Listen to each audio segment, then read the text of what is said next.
nuestros ojos. Se acerca su venida, se oyen ya los pasos del Rey que se aproxima. La tarea aún nos queda de anunciar a pueblo y gente que Jesús está volviendo, victorioso, esplendente. Pronto vendrá, Cristo muy pronto vendrá.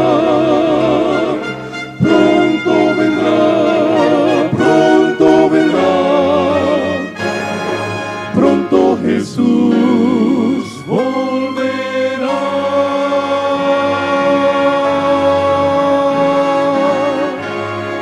Pronto Jesús volverá.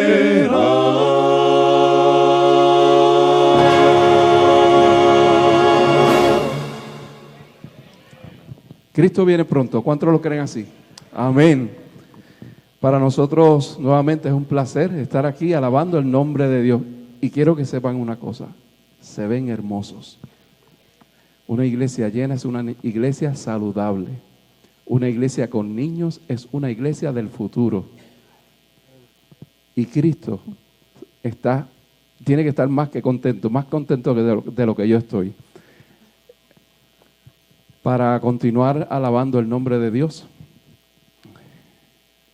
quisiera pedirles que ahí donde están, oren por nosotros. Les digo que oren por nosotros porque esta semana hemos pasado, por lo menos yo he pasado una semana muy fuerte. Satanás está atacando fuertemente a las personas que quieren alabar su nombre. Y eso no me va a quitar. Dios tiene el poder y el control de todo. Y quisiera pedirles que por favor, donde estén, inclinen su rostro y oren por este ministerio. Este ministerio se compone de muchas personas. Está Carlos, su familia, su esposa, la hija, mi esposa, mi hija, toda mi familia, igual que la familia de Miguel y Edward. Y yo sé que Satanás va a tratar de atacarnos por cada uno de esas esquinas. Es bien fuerte, pero Dios va a vencer. Amén. Dios tiene el poder de todo. Así que les pido que inclinen su rostro. Señor, en este momento queremos humillarnos ante tu presencia. Te pedimos que nos des el poder para vencer, el poder para alabar y glorificar tu nombre, y el poder para poder ese día cuando venga en gloria, Señor, estar presente para ir contigo, para ir en los cielos. Señor, lo entregamos a ti todo, a tus pies. Ahora que vamos a empezar a alabar tu nombre, Señor, como lo hemos hecho desde esta mañana, Señor. Que tu Espíritu Santo se pase en medio nuestro. Que tu Espíritu Santo pueda surgir y pueda tocar aquellas almas que han venido a buscarte, Señor. Danos, Señor, la fuerza para continuar hacia adelante y que nada ni nadie nos detenga, porque tú estás con nosotros. Bendiciones que te pedimos en el dulce nombre de Jesús. Amén. Amén. La palabra de Dios nos dice: no se turbe vuestro corazón.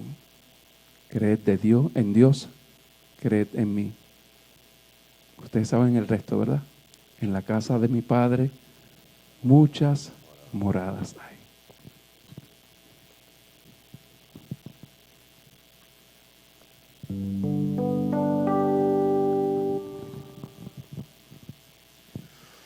No el corazón se turbe, cree siempre en Dios y en mí. los cielos para ti hay mansiones, allí para ti lugar habrá. Jesús, ya viene, estás listo. Jesús, ya viene, estás listo. Esperando estás y llegará hoy. Jesús, ya viene, estás listo. ¿Qué es lo que esperas? Dime. Todo te lo ofrece el Señor. Con amor te da su vida entera. Jesús ya muy pronto volverá. Jesús ya viene, estás listo. Jesús ya viene, estás listo. Esperando estás y llegará hoy. Jesús ya viene, estás listo.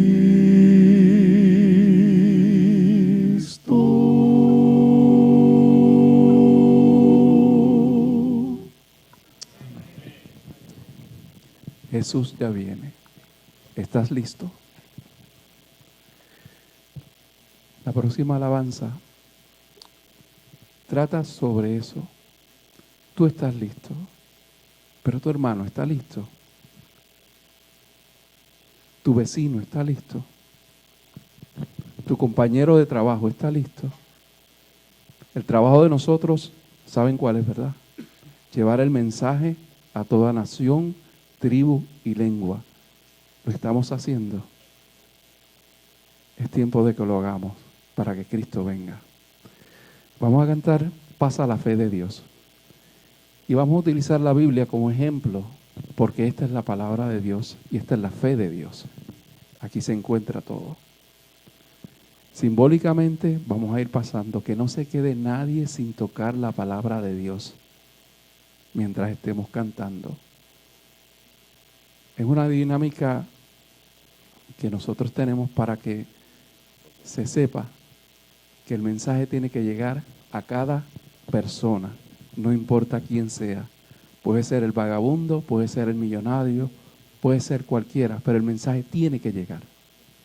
Así que cuento con ustedes.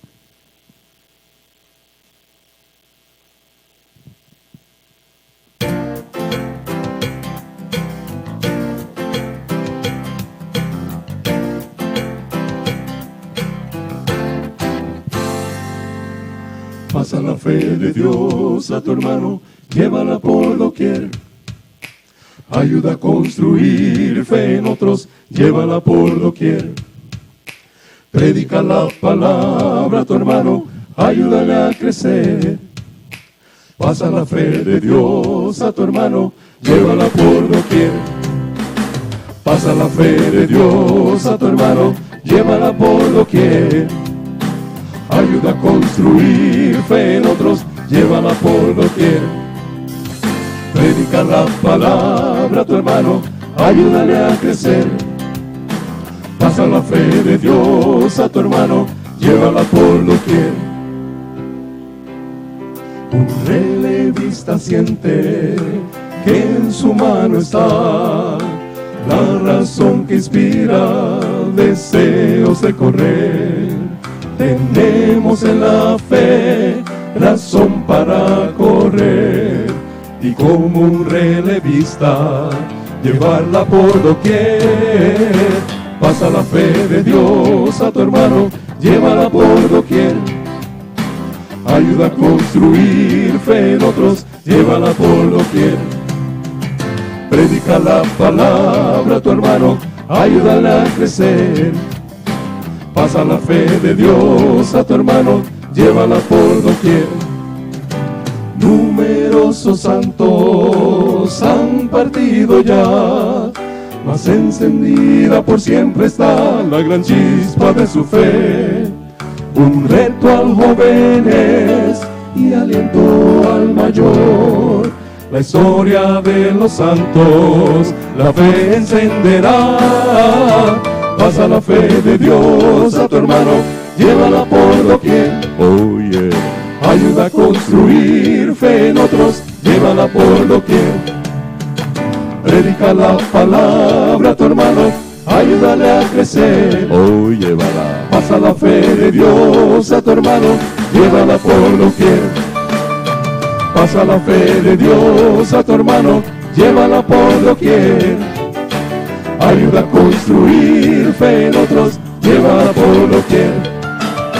Predica la palabra a tu hermano, ayúdale a crecer. Pasa la fe de Dios a tu hermano, llévala por doquier. Llévala por doquier. Llévala por doquier. Amén.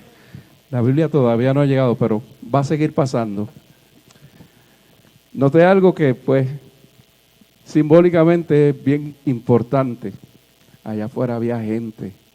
Allá afuera hay gente que necesita que le llevemos la palabra.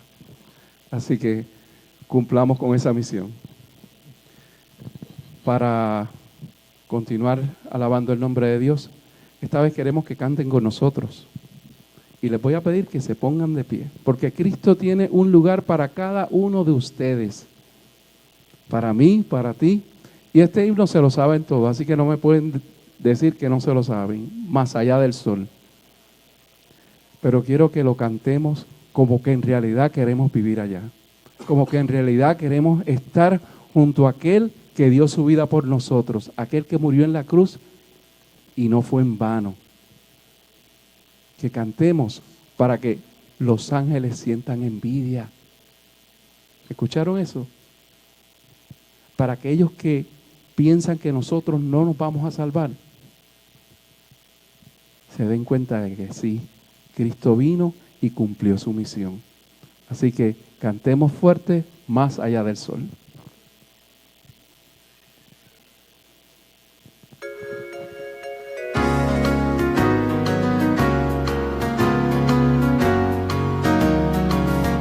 Aunque en esta vida no tengo riquezas, sé que allá en la gloria tengo mi mansión. Cual alma perdida entre las pobrezas de mi Jesucristo, tuvo compasión.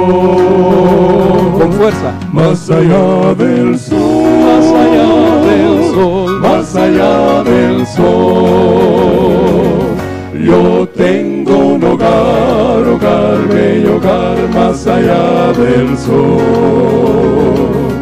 Más allá del sol, más allá del sol,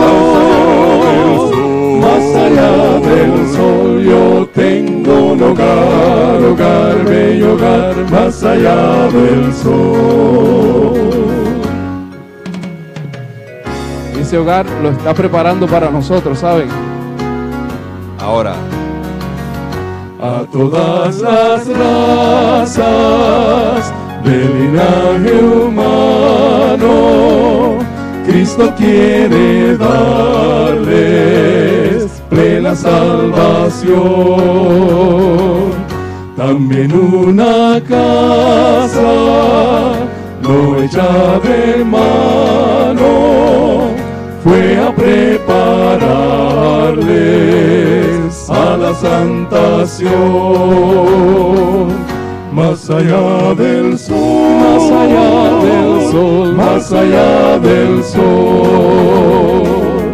Yo tengo un hogar, hogar, bello hogar, más allá del sol.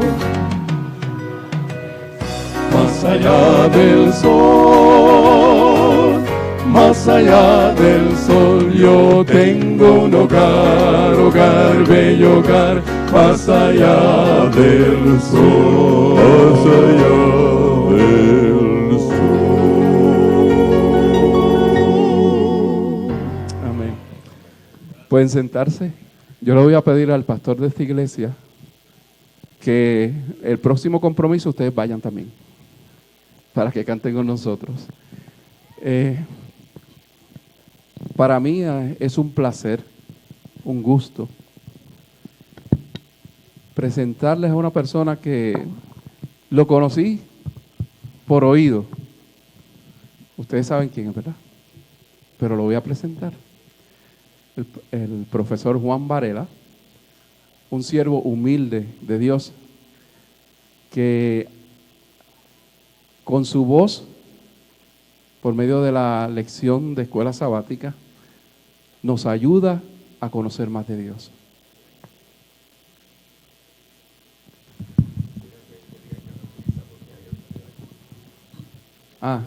Me dijeron que esto es hasta las 3, ¿verdad? Que hay almuerzo allá atrás, ¿ok? Muchas gracias, hermano. De verdad, para mí es un honor poder compartir con ustedes el púlpito en esta mañana. He tenido ya 2 veces el honor y el placer de compartir el púlpito con estos 4 siervos de Dios, el Cuarteto Majestad. Dios les bendiga y les ayude a seguir predicando la palabra de Dios, ¿verdad? Porque la palabra de Dios no solo se predica a través de sermones, sino la música lleva un mensaje poderoso que muchas personas pueden ser impactadas a través de ese ministerio. Y el hermano nos decía algo importante: la misión de la iglesia es predicar el evangelio a toda tribu, lengua y nación, y entonces vendrá Jesús. Esa es la promesa de la Escritura. Y uno de los temas más controvertidos es este que dice que Jesús ya hubiese venido a esta tierra si la iglesia hubiese cumplido su misión. Y es a veces difícil de entender ese término, pero la sierva del Señor, la señora White, lo expresa así claramente. Dice, si la iglesia hubiese realmente tomado su rol y cumplido su trabajo, Jesús ya hubiese venido. ¿Por qué Jesús entonces no ha venido? En parte porque nosotros de alguna manera hemos sufrido un letargo. Satanás se encarga de distraernos de múltiples maneras. Satanás nos conoce a cada uno de nosotros. Tal vez lo que me distrae a mí no es lo que lo distrae a usted o a la hermana, pero Satanás sabe cuál es el punto que cada uno de nosotros tiene y en el cual perdemos de vista la misión y el trabajo que tenemos como pueblo. Antes de continuar, quiero compartir con ustedes un saludo. El pastor Javier Díaz, cuando le dije que iba a venir acá a la iglesia, me dijo, por favor, llévales un saludo de mi parte. El pastor Díaz, según él siempre dice, está jubilado pero no retirado. Es primer anciano de la iglesia de Forest City en Orlando y allá está cumpliendo un trabajo constante todavía a favor de la obra y les envía saludos cordiales. La obra de la iglesia necesita que los hombres y mujeres de Dios que formamos parte del cuerpo de Cristo tengamos una visión clara de qué espera el Señor de nosotros. Ese asunto de visión es algo muy importante. Cada vez que vamos a alguna empresa, alguna organización, vemos que en algún lugar visible hay algo que dice visión y misión de esta organización. Cómo ellos se ven, qué rol ellos piensan que están jugando en la comunidad. Y yo he pensado que la visión del cristiano con respecto a lo que tiene que hacer podría dividirse en tres aspectos. Y el primero lo he llamado así: la visión que tengamos de Dios marcará la diferencia. ¿Cómo vemos nosotros a Dios? ¿Cómo le contemplamos? La manera que nosotros veamos a Dios va a marcar una diferencia importante en la forma como nosotros afrontemos cada día de nuestras vidas. La manera como pensemos que Dios se relaciona con nosotros y nosotros con Dios va a marcar una diferencia importante. Recordamos la famosa historia de David y Goliat. Goliat era un hombre de una estatura formidable. La Biblia dice que hubo gigantes en la tierra y menciona a muchos de ellos por sus nombres, los hijos de Anac. Pero en este caso dice que este gigante era algo sobrenatural, tenía muchos dedos, parece que tenía más dedos que nosotros, como 24, 6 en cada mano, 6 en cada pie, y tenía una estatura enorme. Su lanza parecía un rodillo de telar. Era alguien que infundía miedo simplemente de observarlo. En las guerras de la antigüedad era importante tener soldados que intimidaran al enemigo. Tal vez en las guerras modernas no. En las guerras modernas hay que tener armamento que intimide al enemigo. Pero allá, ver un hombre de esa estatura y que se parara todos los días entre los dos campamentos era algo que perturbaba al mismísimo rey Saúl, ya que todos los hombres escuchaban día a día: si hay allí alguien que se cree hombre, que venga acá y pelee conmigo. Y todos veían al gigante y temblaban. Sin embargo, David, siendo muchacho, siendo hombre que todavía no era entrenado en las lides de las batallas, ve a aquel gigante y escucha lo que está diciendo y dice: ¿quién es ese incircunciso que está blasfemando contra los escuadrones del Dios viviente? David parece que tenía algo que le permitía contemplar a aquel hombre de una manera diferente. Todos veían un enorme paladín, un hombre de guerra, un hombre diestro en la batalla, pero David veía ahí un incircunciso grosero que estaba blasfemando contra el Dios viviente. Y cuando lo llevan delante del rey, porque el rey había ofrecido eximir de impuestos a aquel que se enfrentara a aquel gigante, darle su propia hija, darle dotes. El rey había prometido muchas cosas. El rey ve a David y le dice: intenta ponerte aunque sea esta armadura, este traje de guerra. Y David ni siquiera podía caminar con aquella armadura porque él no estaba entrenado en las batallas humanas.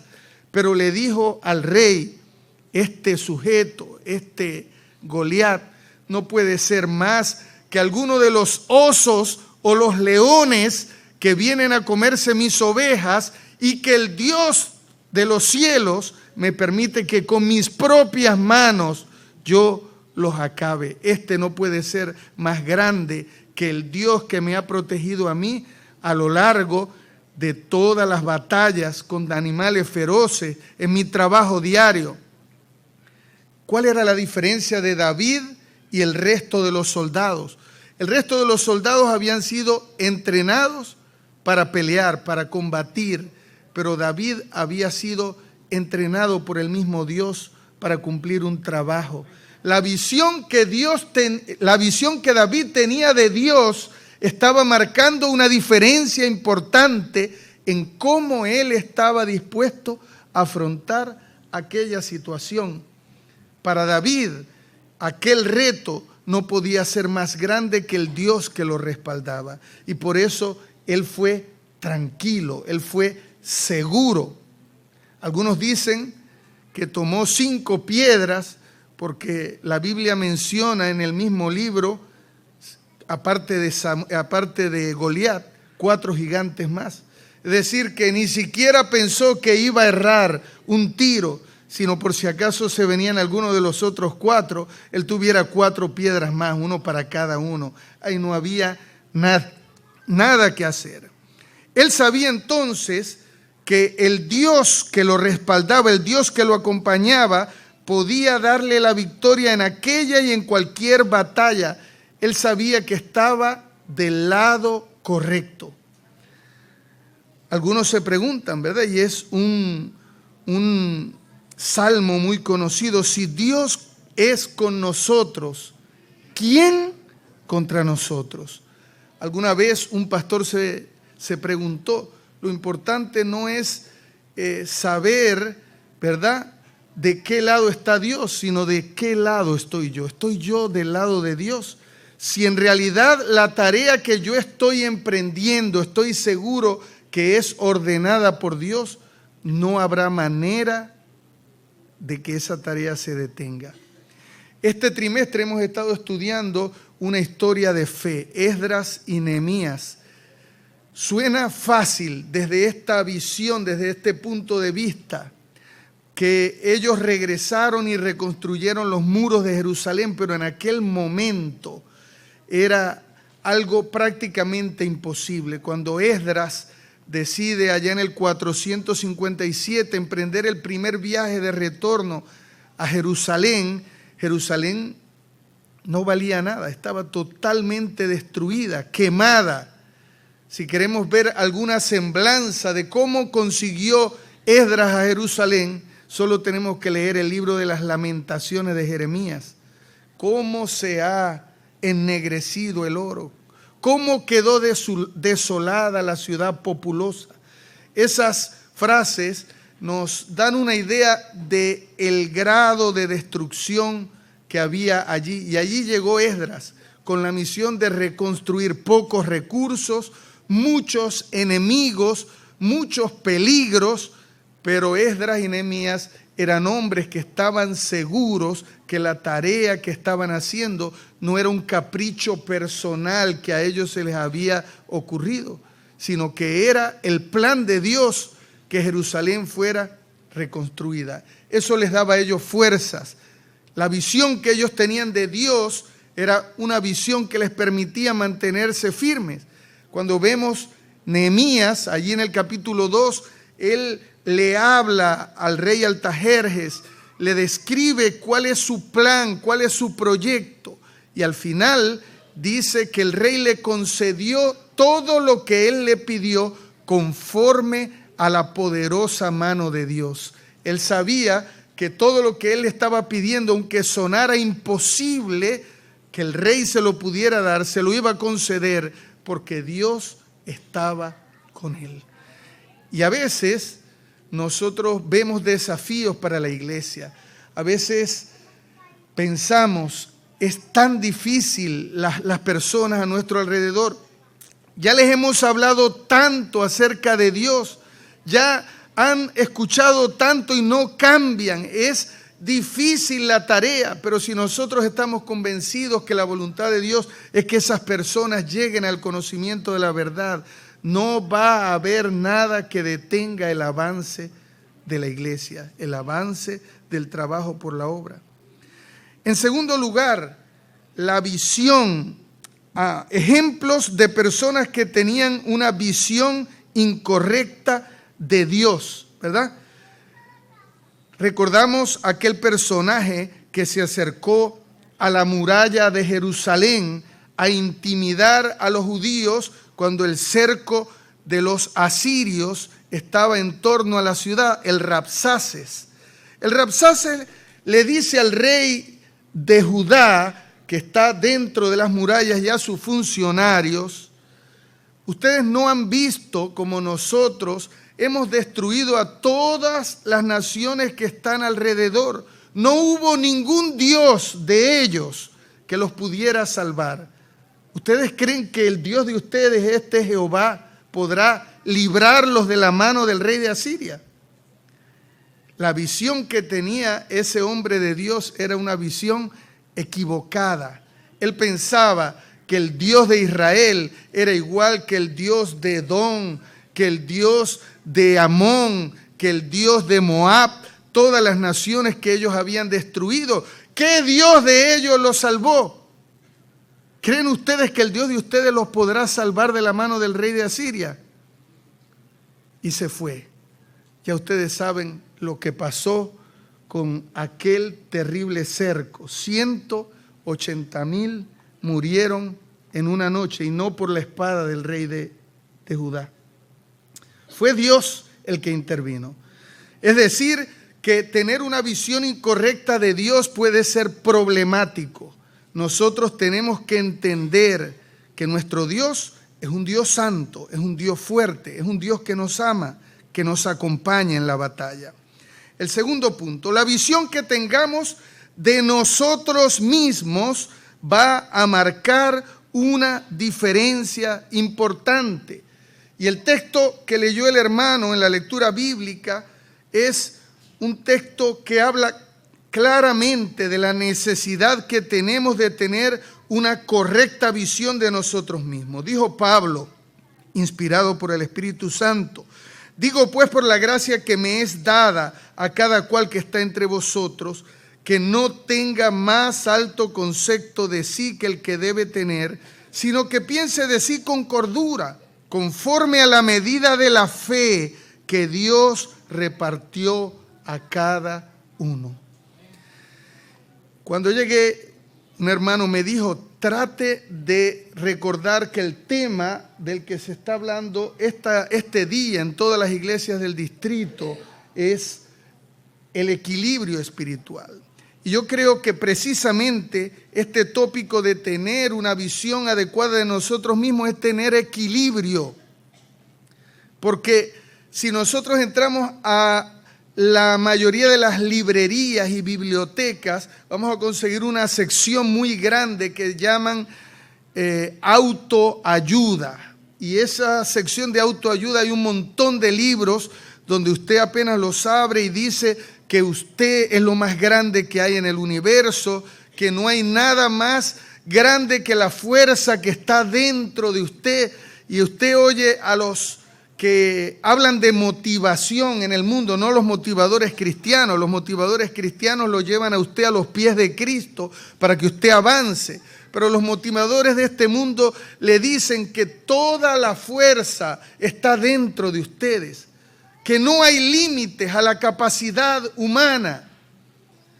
Ese es un pensamiento sumamente humanista que raya en el ateísmo. Nosotros somos nuestros propios dioses. Hace poco veía una joven cristiana, fue mi estudiante en México, y posteó allí que decía: los límites solo están en tu mente. Y yo le colocaba allí en el post: hay que tener cuidado con ese pensamiento. Hay otros límites que no están solo en tu mente, están en la palabra de Dios.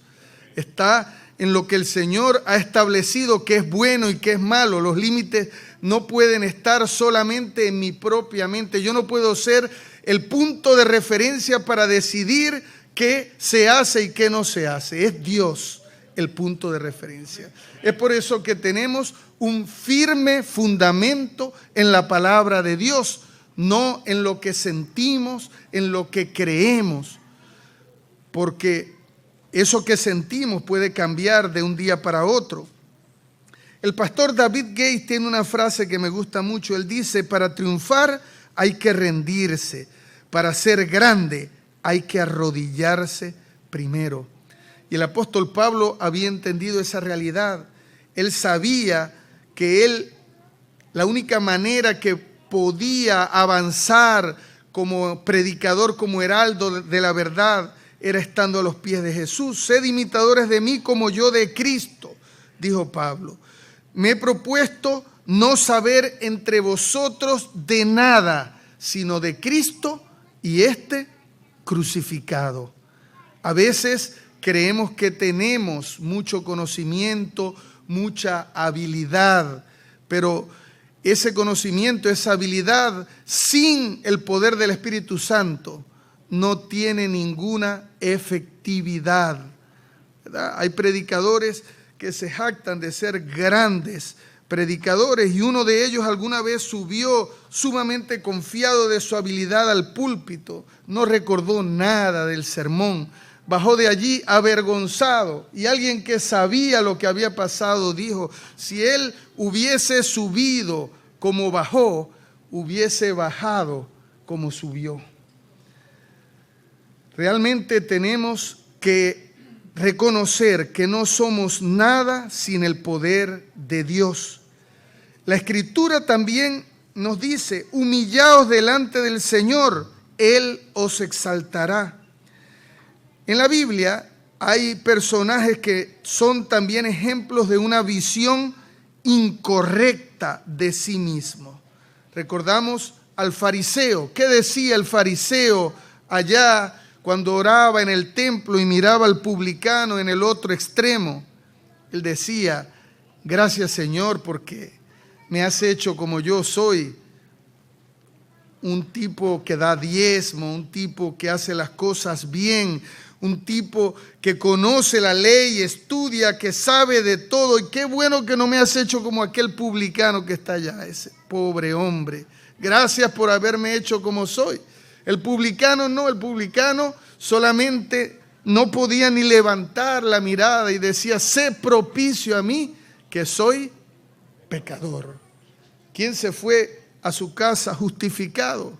Primero el publicano, antes que el fariseo. El fariseo tenía una visión de sí errada. Él creía que era lo mejor que la tierra había dado. La mejor obra de Dios era él. Y se comparaba con los demás. Decía: aquellos están bien abajo, yo voy adelante. Pues esa visión era una visión equivocada. Otro que tuvo una visión equivocada, el mismo Nabucodonosor. Nabucodonosor, paseándose por la ciudad de Babilonia, miraba los jardines colgantes, miraba todas las maravillas que habían allí. Decía: ¿no es esta la gran Babilonia que yo he creado con el poder de mi mano para la gloria de mi nombre? Y en aquel momento se oyó la voz del cielo que decía: echado eres de entre los hombres. 7 tiempos tuvo que pasar Nabucodonosor comiendo pasto con los bueyes del campo para que entendiera que él no era grande, que grande era el Dios del cielo que le había dado todas las cosas. Una visión incorrecta de nosotros va a marcar una diferencia trágica en nuestra manera de actuar. Cuando nosotros reconozcamos que no somos nada sin el socorro, sin la ayuda y la dirección de Dios, no podremos encaminarnos a cumplir esa misión que el Señor quiere que nosotros cumplamos. Finalmente, la visión que nosotros tengamos de la misión, de la obra, va a marcar una diferencia importante. Hay un versículo muy leído en la Iglesia Católica, Mateo 16, 18 y 19. Yo también te digo que tú eres Pedro, y sobre esta roca edificaré mi iglesia, y las puertas del Hades no prevalecerán contra ella, y a ti te daré las llaves del reino de los cielos. La Iglesia Católica lo interpreta de una manera muy particular, ¿verdad? Dice que Dios nombró a Pedro el primer papa y que los papas tienen la llave del reino de los cielos. O sea, nadie entra al cielo si no es porque el papa le abre la puerta, ¿verdad? Esa es la visión y la interpretación de la Iglesia popular sobre este pasaje. Pero, ¿qué podemos nosotros ver de este pasaje? Dios, Jesús, le está diciendo a Pedro: yo te digo que tú eres Pedro, tú eres una piedra pequeña, y sobre esta roca que soy yo, Cristo, edificaré mi iglesia. Y lo más importante, dice: y las puertas del Hades no prevalecerán contra ella. Muchas veces nosotros nos imaginamos, cuando leemos este texto, Satanás atacando a la iglesia y la iglesia defendiéndose fuertemente. Pero lo que este texto dice es todo lo contrario. Jesús está comparando al reino de Satanás, al infierno mismo, con una ciudad fortificada y a la iglesia con un ejército que va contra esa ciudad. Y Cristo le está diciendo a Pedro, y ni las puertas del Hades, del infierno, prevalecerán contra el avance de la iglesia. Satanás se defiende, pero no podrá resistir el avance de la iglesia. La señora White, deseado de toda la gente, página 381, dice: en la presencia de Dios y de todos los seres celestiales, en la presencia del invisible ejército del infierno, Cristo fundó la iglesia sobre la roca viva. Esa roca es Él mismo, su cuerpo quebrantado y herido por nosotros. Con la iglesia edificada sobre ese fundamento, no prevalecerán las puertas del infierno. La iglesia está llamada a combatir sabiendo que la batalla está ganada para Cristo, que Cristo le ha prometido a su iglesia acompañarlo en los momentos difíciles y darle la fuerza necesaria para derribar aún las puertas del infierno, que se resisten a caer, que tienen atado a muchas personas, que tienen encarcelado, esclavizado a muchas personas que necesitan ver la luz de Cristo a través del avance de la iglesia. ¿Cuál es la razón de ser de la iglesia? Pedro dice: mas vosotros sois linaje escogido, real sacerdocio, nación santa, pueblo adquirido por Dios, para que anunciéis las virtudes de aquel que os llamó de las tinieblas a la luz admirable. No tenemos otra cosa. Dios nos dotó de múltiples privilegios. Nos hizo nación santa, pueblo adquirido, comprado por Dios, es linaje escogido, real sacerdocio, para una sola cosa: para anunciar las virtudes de aquel que nos llamó de las tinieblas a la luz admirable. Esa es la razón de ser de la iglesia, y eso es la visión que nosotros debemos tener acerca de la obra. Una obra que está fundamentada en Cristo, una obra cuyo avance y victoria está garantizada por Jesús, una obra en la cual el Señor nos ha dado múltiples bendiciones para que nosotros podamos avanzar, llevarla a cabo. Hubo personas también que tuvieron una visión incorrecta de la obra de Dios. El mismo Jonás, siendo profeta de Dios, Dios lo mandó a predicar a aquella gran ciudad, Nínive. Dice el libro de Jonás que eran 120,000 almas que no distinguían entre su mano derecha y su mano izquierda. Personas que no habían entendido realmente lo que era bueno y lo que era malo. Y Jonás estaba allí para hacerles un llamado de atención. Y cuando aquella nación se arrepintió, cuando aquel pueblo cambió de manera de actuar y se acostaron en cilicio y ayunaron y le pidieron perdón a Dios por lo que estaban haciendo, Jonás estaba en lo alto de un monte frente a la ciudad. Jonás estaba esperando los fuegos artificiales, que cayera azufre y fuego del cielo y consumiera aquella ciudad, pero no ocurrió aquello. Y dice la Biblia, Jonás 4, y Jonás se apesadumbró en gran manera y se enojó. ¿Por qué se enojó Jonás? ¿Por qué se apesadumbró Jonás en gran manera? Porque tuvo éxito en su predicación. Imagínense eso. Jonás tuvo éxito en su predicación. ¿Cuántos se convirtieron? 120,000. Pedro le debía a Jonás. Pedro predicó y se convirtieron 5,000 un día, 3,000 otro día. Pero Jonás predicó 40 días seguidos Y en esos 40 días, 120,000 personas se rindieron a los pies de Dios. Y Dios detuvo el castigo y Jonás se apesadumbró en gran manera y se enojó.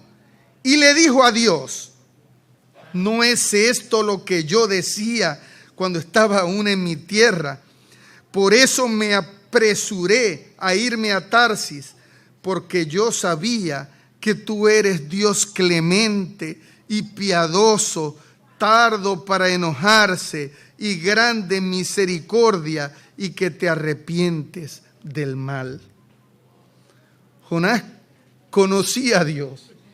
Jonás conocía el carácter de Dios. Jonás podía describir el carácter de Dios, pero Jonás no podía sentir empatía con el corazón de Dios. Por eso Dios, ¿verdad?, tuvo que darle la lección a Jonás y le hizo que naciera aquella calabacera en una noche. Jonás no la regó, no la sembró, no la cuidó. En la noche no estaba, en la mañana estaba, y la calabacera lo cubría del sol ardiente, y Jonás se contentó por la calabacera. Y el siguiente día vino un gusano y se comió la calabacera de Jonás, y Jonás estaba enojado de nuevo.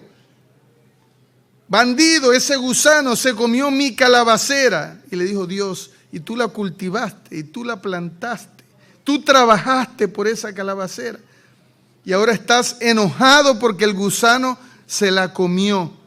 Piensa en esta nación. Tú la creaste, tú los fundaste, tú los cuidaste. No, y ahora tú quieres que yo los destruya. Una visión equivocada acerca de la obra. A veces pensamos, ciertas personas merecen ser salvos, y vemos otras personas y decimos, estas personas como que ya no merecen ser salvos. Están demasiado lejos para que Dios pueda hacer la obra en ellos. A veces entregamos tratados y decimos, no, ni siquiera voy a perder el tratado en esta persona. Se ve demasiado, a mi vista, a mi opinión, está demasiado mal. No merece recibir una oportunidad. Tenemos una visión equivocada acerca de la obra. El corazón de Dios está esperando que cada ser humano que Él ha creado, no importa si está tatuado, no importa si tiene el pelo largo o tiene algún corte que a nosotros no nos gusta, o se pinta el pelo de colores, esa alma también Dios está preocupado por ella, y podemos alcanzar a muchos. No importa, no estamos aquí para juzgar a las personas y decir quién debe ir al cielo y quién no. Estamos aquí para predicar el evangelio a toda tribu, lengua y nación sobre la tierra. Esa visión nos puede entonces acercar al cumplimiento de la obra. Termino resumiendo. Una visión acerca de Dios correcta marcará la diferencia. Tenemos un Dios grande, un Dios poderoso, un Dios que no conoce gigantes que se puedan oponer a nuestro avance.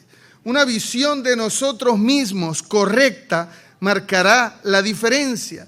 Si nos ponemos en las manos de Dios y reconocemos que somos débiles, Dios puede hacer grandes cosas con nosotros. En la medida que pensemos que somos capaces, grandes, hábiles, estamos al borde del fracaso.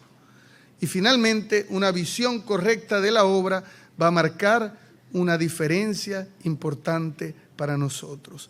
Que Dios les bendiga, hermanos, y que podamos cumplir con ese llamado que Dios quiere, y Cristo pueda estar pronto viniendo a esta tierra, a un mundo que le conoce gracias al trabajo de su iglesia.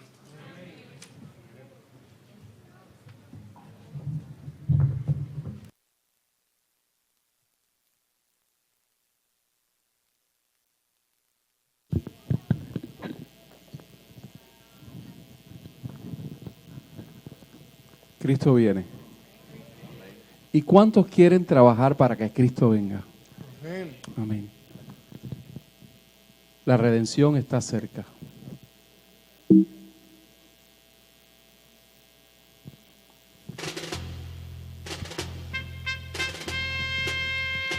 Hace años escuché que Jesús volverá. Acepte con gozo esa verdad.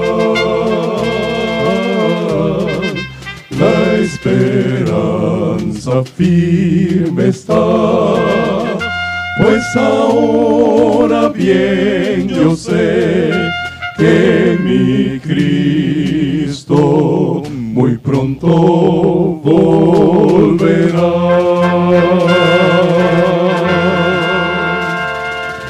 Todo proclama con poder, las señales anuncian ya el fin. Atención, la vista levanta, la redención muy cerca ya está.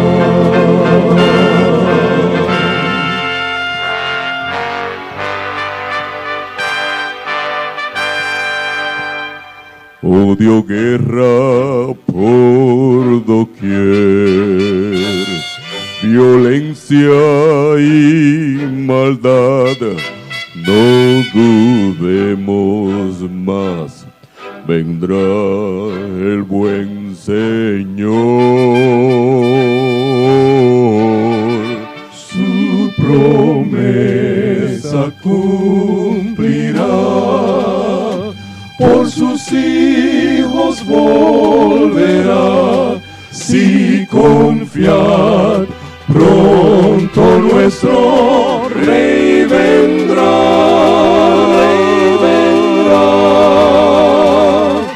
Todo proclama con poder, las señales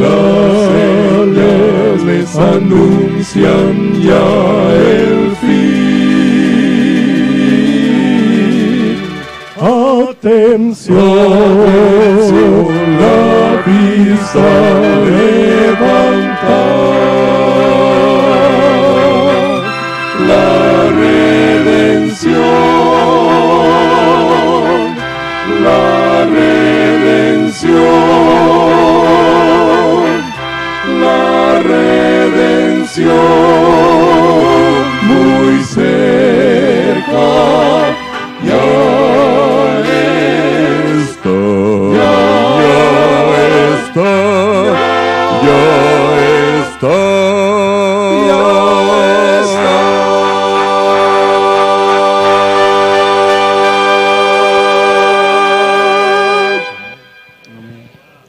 Puestos en pie para culminar con una oración.